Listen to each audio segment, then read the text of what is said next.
August 1945. Harry Truman makes a decision. The decision, a choice that needs no further explanation as it will go down as one of the most consequential in all of recorded human history. Nearly a century later, the implications and fallout will render that decision an ongoing subject of debate. Many historians will point to a sole US-based occupation of the island, prompting the use of nuclear bombs, in an effort to swiftly guarantee the Empire of Japan's unconditional surrender prior to the Soviet Union joining the war effort. Having seen the division in post-war Germany, escalating tensions would later result in the Truman Doctrine, a geopolitical American initiative introduced officially in 1947 to support democracies around the world and counter the influence and spread of communist ideology, a doctrine that would later become a footnote in the greater history of the Cold War. 3 days after the first decision was made, it would be made again, mere hours after the Soviet Union had officially declared war on Japan, ending their appearance of remaining publicly neutral on the conflict by invading Manchuria. The hours that followed would be a whirlwind of debate amongst Japanese leaders regarding the acceptance of an unconditional surrender or a commitment to their initial military policy of fighting the war to the bitter end. While in reality the US did not have a stockpile of nuclear weapons ready for use, US Army Air Force prisoner of war Marcus McDilda would suggest to Japanese intelligence that his home country had an arsenal of 100 bombs that would wipe out Tokyo and Kyoto within the next few days. Ultimately, Emperor Hirohito would decide to accept the surrender outlined in the Potsdam Declaration with the sole condition that Hirohito himself maintain his position of ultimate authority. Despite Soviet reluctance in accepting the surrender, likely due to the fact it excluded the USSR from many of the outlined terms, the Allies would approve the condition with the caveat that the Emperor still be subject to the Supreme Commander of the Allied forces. This response spurred a reluctance among Japanese officials, and they then refrained from communicating directly with the Allies for a few days. As a result, on August 14, 1945, over 700 B-29 bombers would resume in the destruction of the Japanese mainland. The Emperor, then realizing that the coming days would result in military insurrection or acceptance of the Americans' terms, elected to put an end to the conflict, officially ending World War II. The resulting occupation of Japan exclusively by the United States would be the genesis of a tumultuous but also symbiotic relationship between the two nations. While the initial efforts to rebuild the war-torn country were politically motivated to prevent a remilitarization and maintain peace, it would soon become obvious to US leadership how valuable the relationship could be both economically and militarily, though the Japanese were not as forthcoming to developing or maintaining this relationship initially, to which I should pause and add, who could blame them? While the official occupation of the country ended in 1952, the sustained presence of US military bases on the main island, along with an alliance treaty that heavily favored the United States, led to some deserved anti-American sentiment. This sentiment would exist for years to come, with large and sometimes violent protests symbolic of the tensions between the two countries. However, one thing that existed beneath all of the turmoil on the surface was a continued vibrant cultural exchange. While leaders and activists would go back and forth on policy, the resurgence of Japan's economy and middle class, known to history as the Japanese economic miracle, meant a lot more than diplomacy was crossing the Pacific. American cinema, music, fashion, and sports took root among the Japanese, while similar interest was building in the US thanks to staples like Godzilla, martial arts, anime, Japanese cuisine, and video games. This wasn't totally surprising, as in 1952 the 260,000 American soldiers stationed in Japan and there were almost as many Americans in the country as there were in the US state of Wyoming.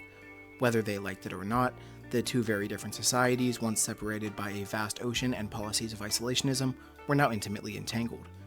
One of the activities those thousands of US servicemen turned to on their weekends was a distinctly American pastime, chasing after an invasive species that reminded them of home, the largemouth bass, the likes of which most locals had never even heard of.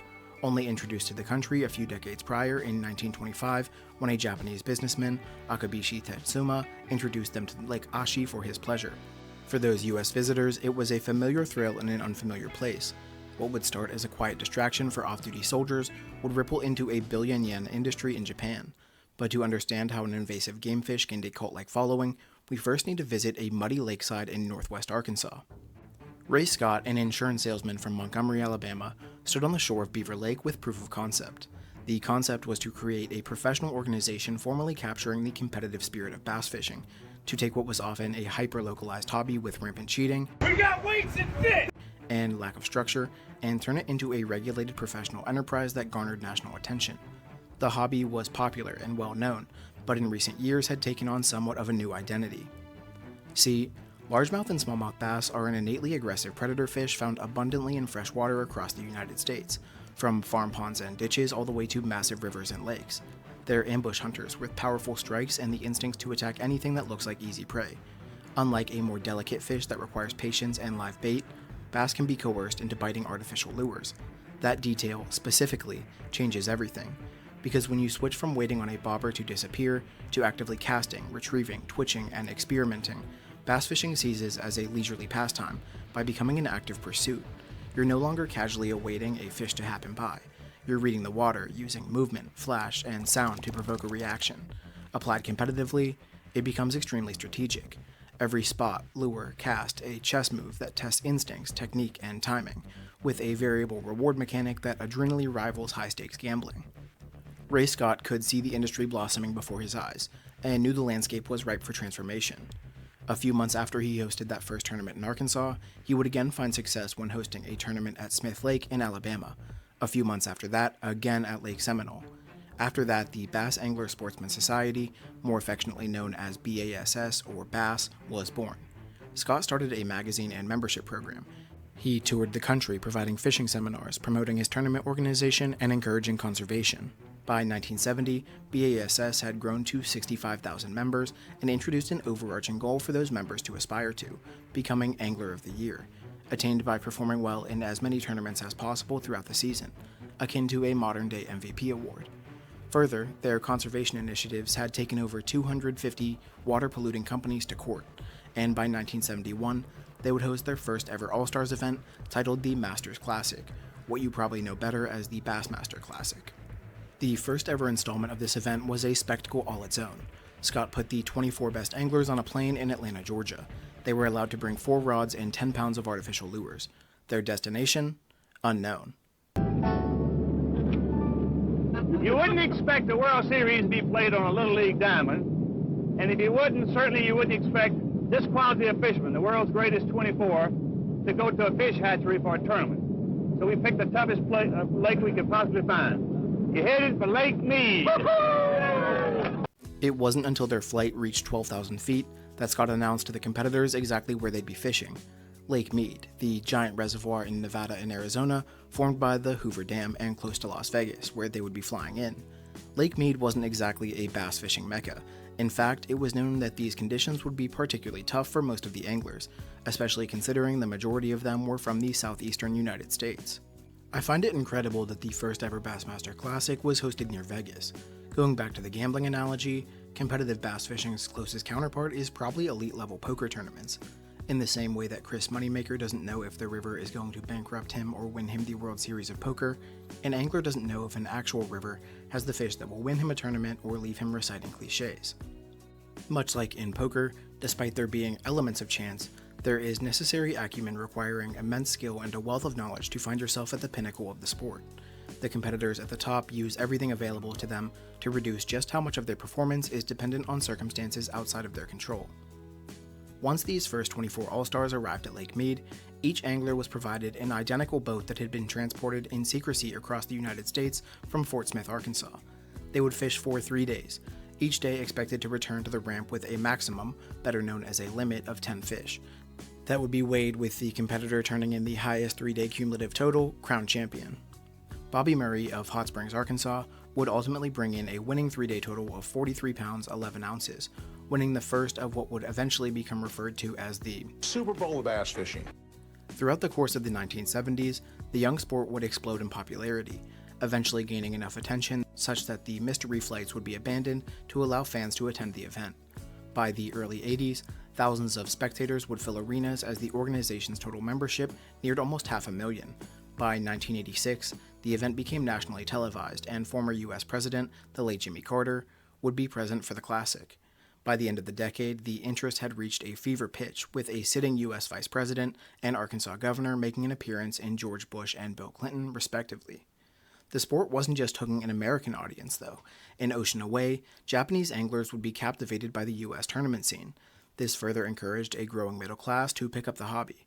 In response, domestic Japanese manufacturers would feed into the trend. Magazines would spring up with the focus being entirely bass fishing. Companies like Shimano and Daiwa that had existed to serve the overall fishing industry would begin to specialize in creating gear designed for bass fishing. Anglers would begin handcrafting their own lures, in an effort to more accurately mimic the natural forage found in Japanese bodies of water. Their commitment to perfecting their craft without an emphasis on mass production blossomed as an export too. Throughout the 80s and 90s, a feedback loop developed between Japanese and American anglers. Fast forward to today, and Japanese gear is regarded as some of the highest quality the industry has to offer, with many Americans willing to pay the high acquisition cost to get their hands on top-of-the-line Japanese products. One of these Japanese anglers that became captivated with the sport would be a young Takahiro Omori.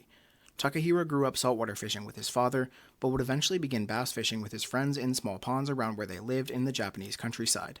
Like the many Americans that had been obsessed with catching the freshwater fish using artificial lures and varying techniques, he developed something of an addiction.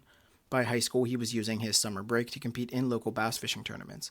After catching coverage of the 1986 Bassmaster Classic and learning that there were professionals that competed and did this for a living, it was all he could think about.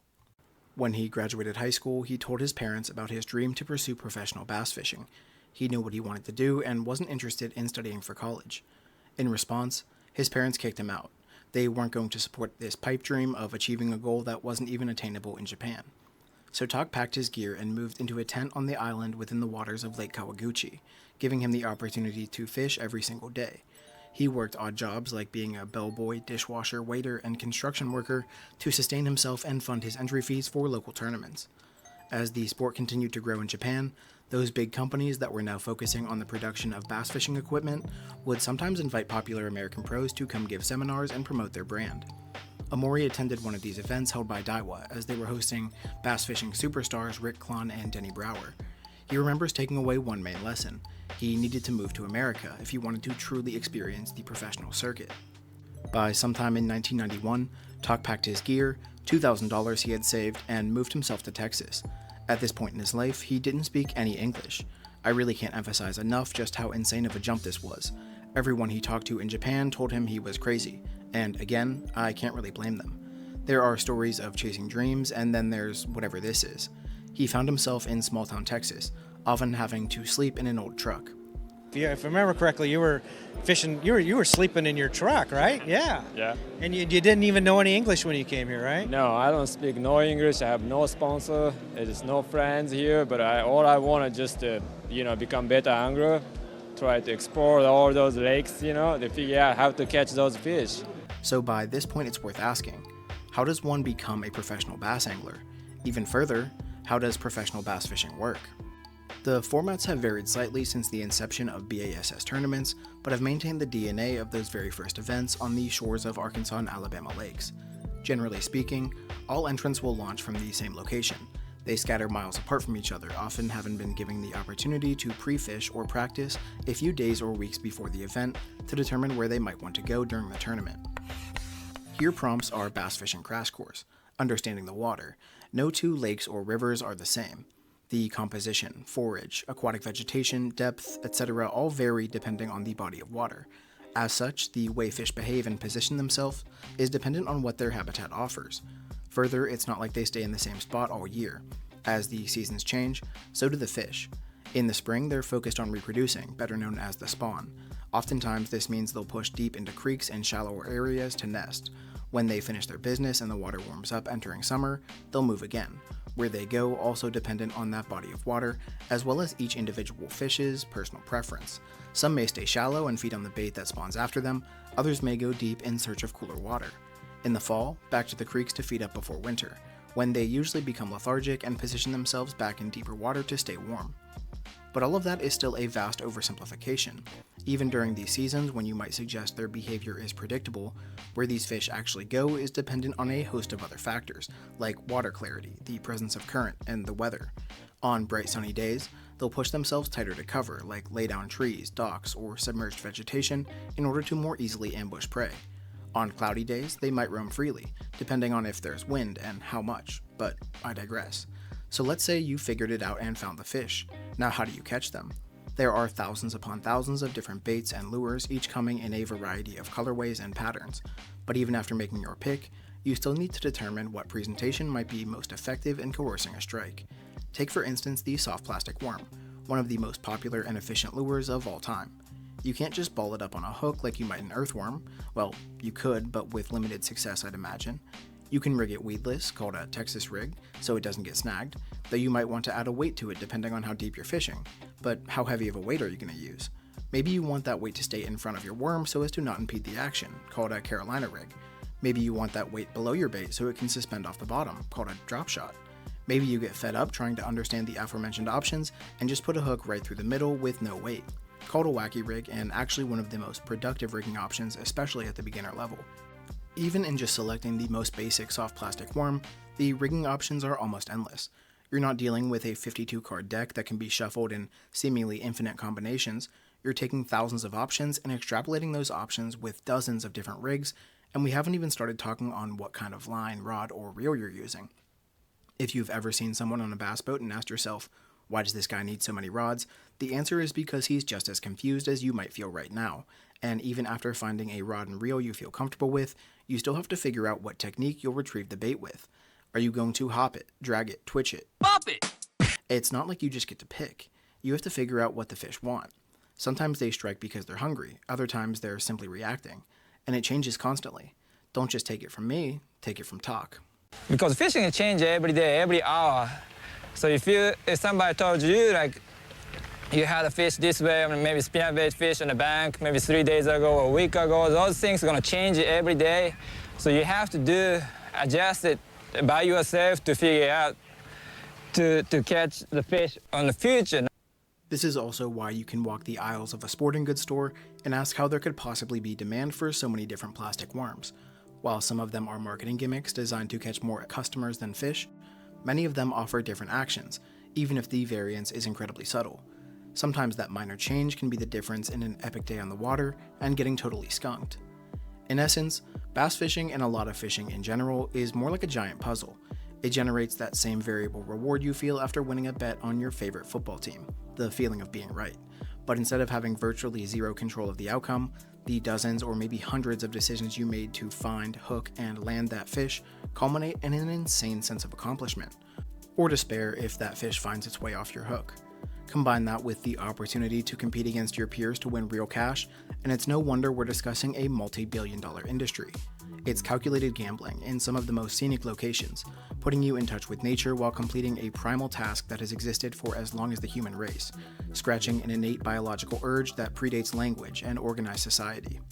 Once you've solved the puzzle enough times to find yourself in a tournament, the most popular formats will require you to find 5 fish. Not just 5 fish, but the 5 biggest bass you can. When you catch one that is big enough to be considered a keeper, usually between 12 and 16 inches, you'll often place it in an aerated live well. Dead fish don't count or result in the penalty, so it's important to treat them well. And it's not just your first 5 either. Once you have 5, you can still make upgrades, called a cull, until you're bringing the 5 biggest bass you caught on that day back to the weigh-in. Usually the same spot everyone launched from, and you'll hop on a stage where your fish will be weighed and you'll find out how you stacked up compared to the field. This format has faced some opposition lately, most notably from organizations like Major League Fishing that utilizes a more fish-friendly catch-weigh-release approach to instantly determine results and encourage conservation efforts, as there is some mortality that occurs during the onstage weigh-in method. This catch-weigh-release format is also being encouraged or required now, in some cases, by certain states' fish and wildlife departments, and was on display recently during the Bassmaster Elite Series event on Lake Fork. Now, what if you don't have a boat? Well, Takahiro didn't have a boat when he first arrived in Texas, but that didn't stop him. B.A.S.S holds qualifying events known as Opens throughout the year in different divisions around the United States. Pretty much anyone who is a member of B.A.S.S and pays the entry fee can compete in these events. If you don't have a boat, you can register as a co-angler, meaning you'll be assigned to someone with a boat that you'll fish off the back of. By performing well enough in these events, you can earn cash prizes, but more importantly, gain the attention of sponsors. Sponsors can kit you out with a boat of your own, baits, rods, reels, everything that you need to stay competitive in a landscape that is constantly chasing the next big thing. This is how TO got his start. Though, as an aside, starting in 2025, B.A.S.S has discontinued their co-angler program in the Opens. Prior to competing in these events, Tak created a 15-year plan for his career, giving himself ample time to work his way into the sport before having to call it quits and potentially going back to Japan for good. Unfortunately, there isn't much archival data surrounding these older amateur bass fishing tournaments. The best I can do, without wasting time perusing old newspapers, is show you how Tak finished until he finally got his shot on the pro scene. He competed in 28 B.A.S.S. events before finally breaking through and getting his first victory. This win at a mid-1990s Missouri Invitational put him in position to compete in Bassmaster Top 100 circuit events. The Top 100 was introduced in 1989 as a pro-am schedule for the Top 100 pros sharing their boats with 100 amateurs. This format would eventually transition into the Top 150, and further change to the Bassmaster Elite Series that currently exists today. Before winning the event in Missouri, Omori had only officially earned $11,600 throughout his career in B.A.S.S. This excludes what he may have earned in other tournament circuits or from sponsors, but as far as winnings go, the years leading up to his first win were likely operated at a net loss, recalling that competing in these events requires paying an entry fee. As of 2025, those entry fees as a co-angler start at $475. While we can assume the fees would have been far lower in the early 90s, that doesn't include the costs associated with all the gear, travel, and lodging required to navigate the country en route to a tournament. So to fund his dreams, Takahiro would often travel back to Japan in the off-season, where he could work, save some money, and pay for all the aforementioned financial obligations associated with the sport.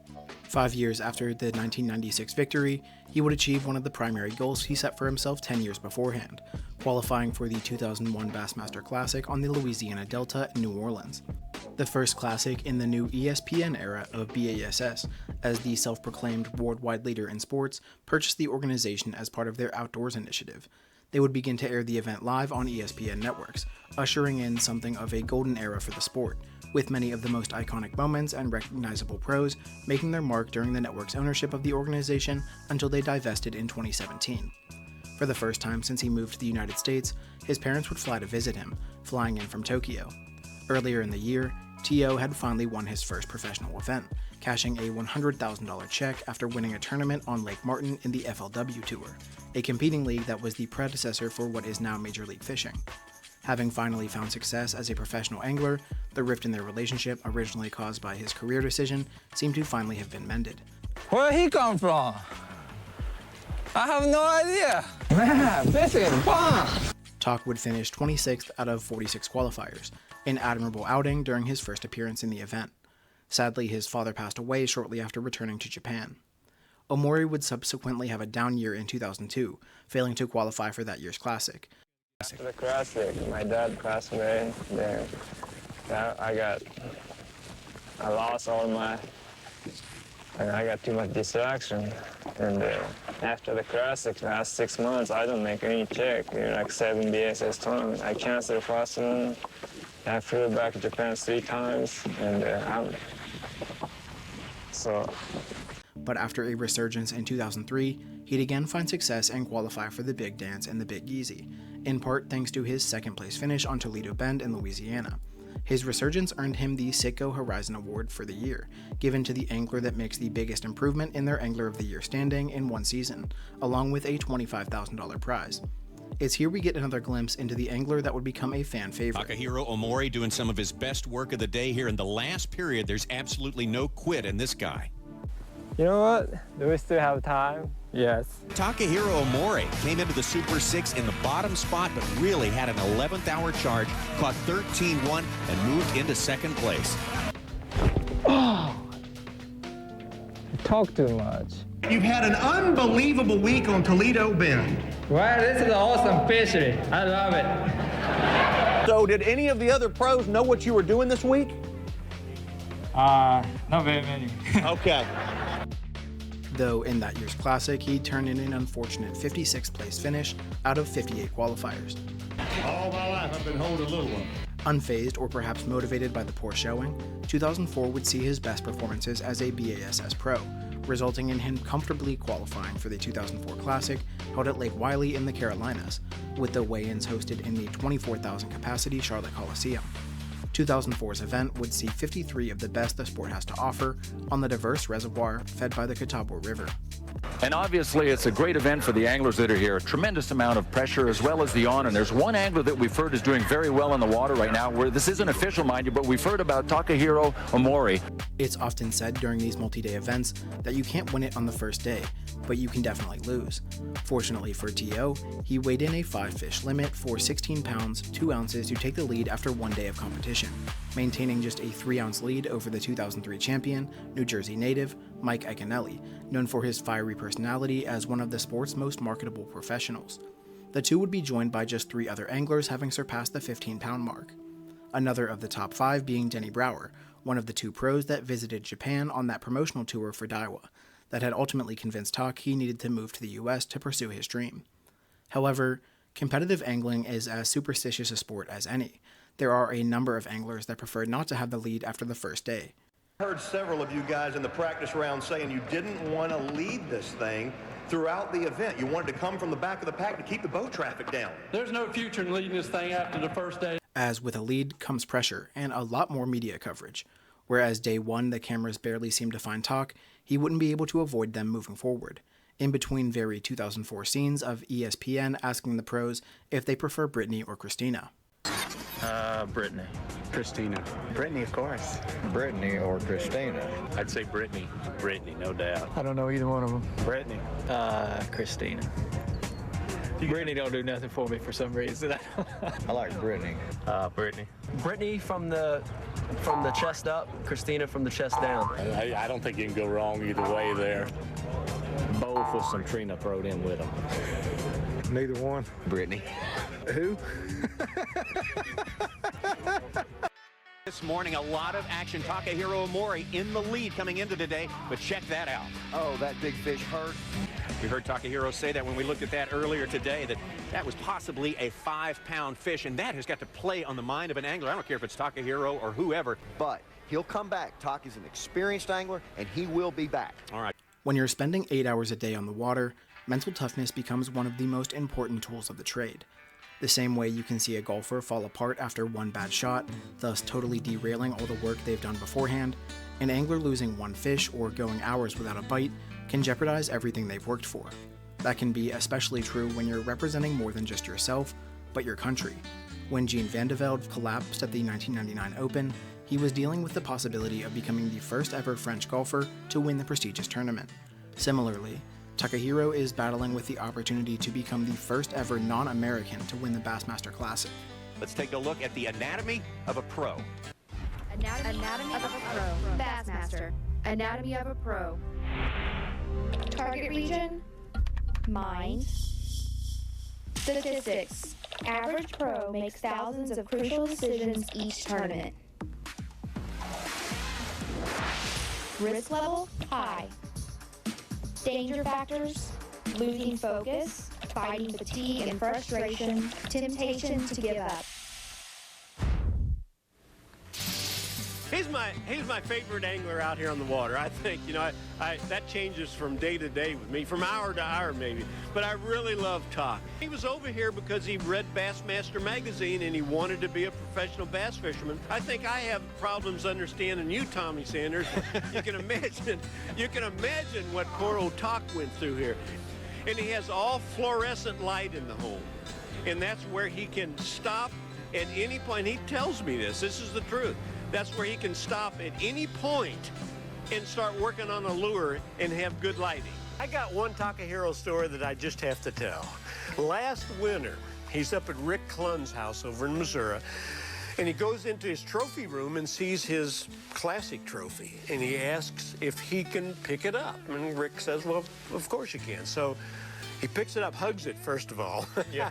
Then he takes the big trophy and holds it over his head and then starts hollering. And he built a swimming pool in the backyard that's 6 foot wide and a cast long. You and I would swim in that pool. Takahiro works these lures in there. He's eat up with it, Ron. But losing that fish would prove costly on day 2. After having a tougher outing and catching just 5 keepers, T.O. comes to the weigh-in with just over 9 pounds, pushing him down into second place.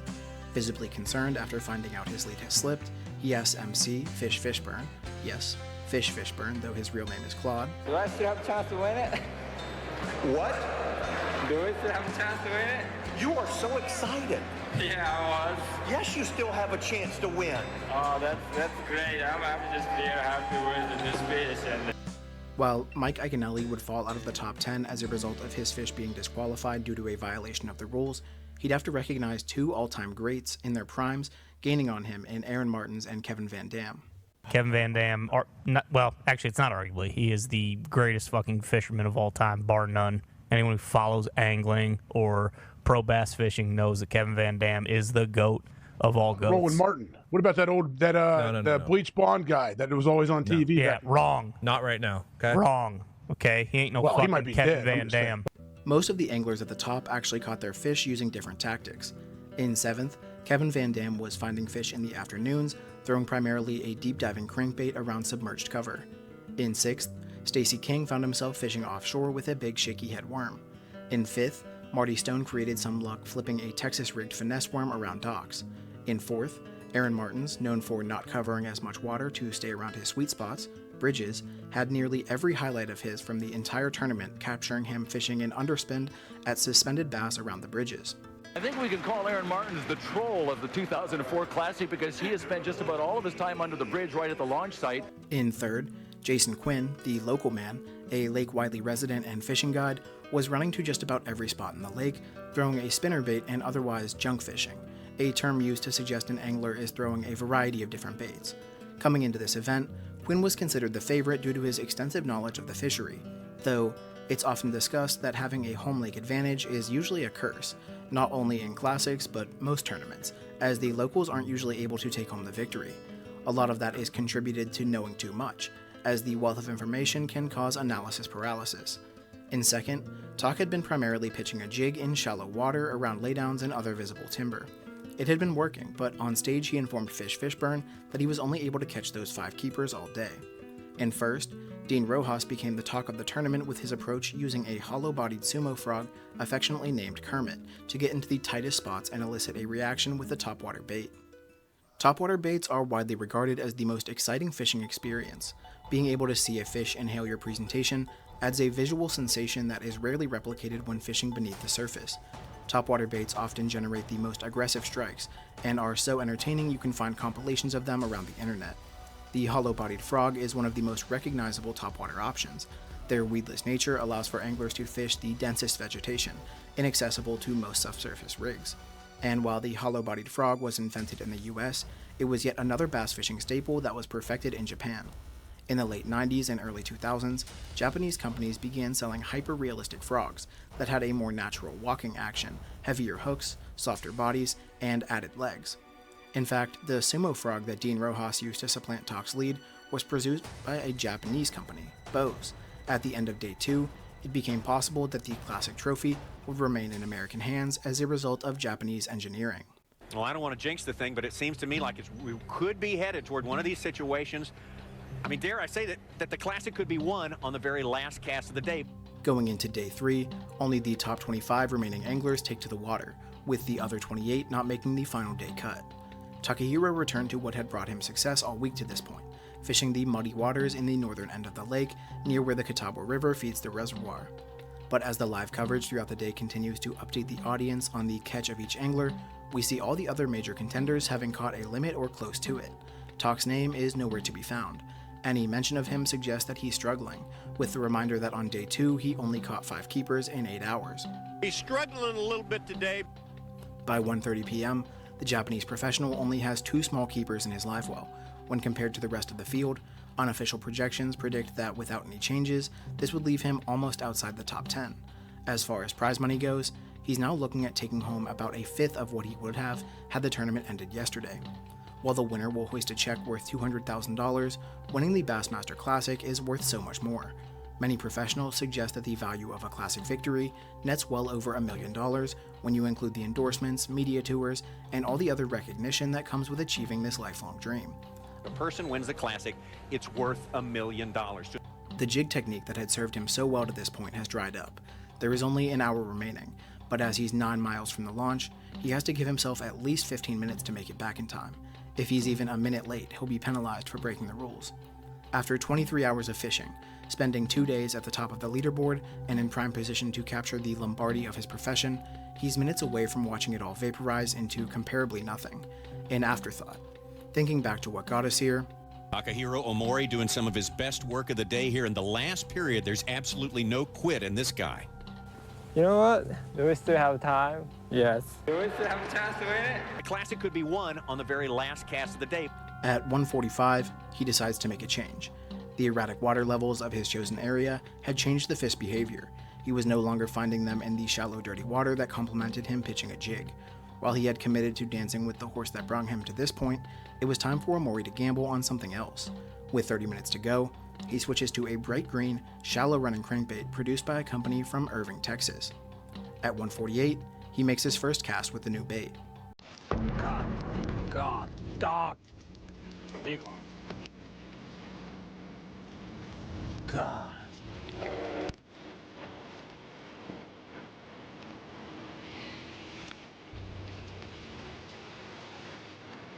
Long hook.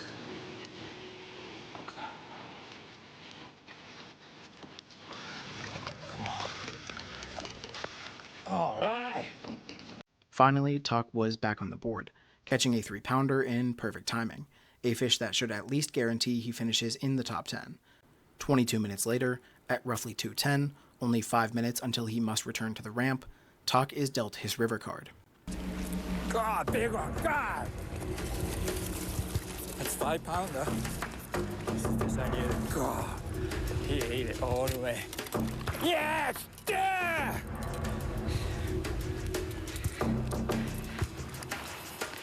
Just see how they eat it. Okay, this is a 5-pounder.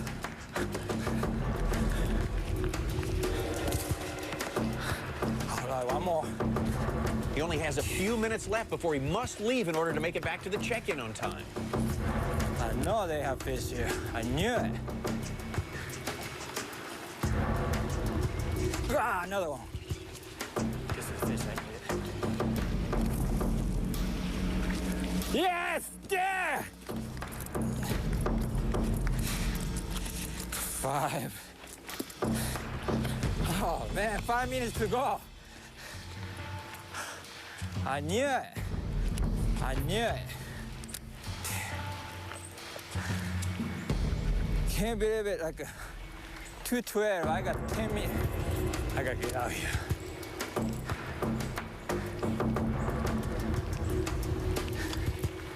I gotta go. I gotta go. I gotta go. I gotta come on time. That's all that matters.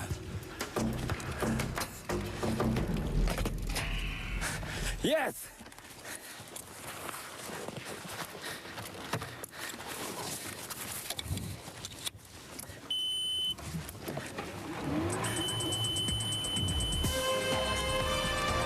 Did you believe that?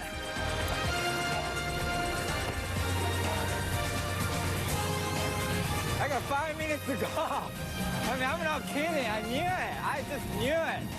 As he celebrates on the way back to the ramp, there is no way for him to know if his last-minute heroics will be enough for him to win the Bassmaster Classic, the flood of emotion brought on by knowing at least now he has a chance. As he awaits his chance to take the stage and weigh in his fish, the leaderboard has changed. Kevin Van Dam has jumped from 7th all the way to 1st, his 3-day total of 35 pounds 11 ounces, fending off many of the guys that started the day ahead of him, but only before Aaron Martens takes the stage. The two legends will go on to develop a bitter rivalry with a history worthy of its own attention. Martens didn't do as well as Van Dam today, but his 3-day total is enough to give him a 7-ounce advantage over the Kalamazoo native. Takahiro takes the stage. He needs 10 pounds 13 ounces to jump Aaron and take the lead with only Dean Rojas remaining to weigh in. I'm ready. See, I've been waiting this 18 years. Been waiting for 18 years. Since I was 15. All right, as far as I move, you keep moving with me. Tuck, you ready? Yes, sir. Yes, we're gonna settle him down. We want you to wait. You want to sit down for another 10 minutes? No. Didn't think so. Watch him. 13 pounds, 8 ounces. As he takes his place on the hot seat, he's overcome with emotion. And then there was one. Omori can barely look as Dean Rojas places his fish on the scale. You can only imagine what's running through his mind. Where the weight needs 12-15, 9 pounds, 1 ounce, Takahiro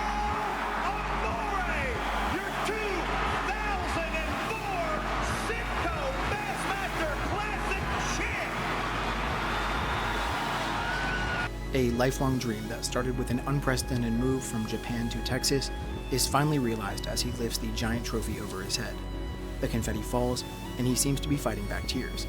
The 27 minutes, between 1:45 and 2:12 p.m., immortalized as a life-changing half hour, proving that even in bass fishing, buzzer-beating comebacks are possible. From holding Rick Clunn's trophy while visiting his house, to holding his own on the final day in the Charlotte Coliseum.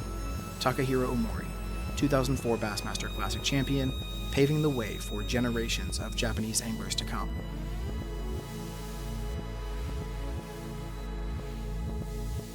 Special thanks to Tyler Anderson over at TylersReelFishing for letting me use some of his footage as B-roll. If you're looking at getting into fishing, go ahead and check out some of his videos. Otherwise, I hope you all enjoyed. Good night.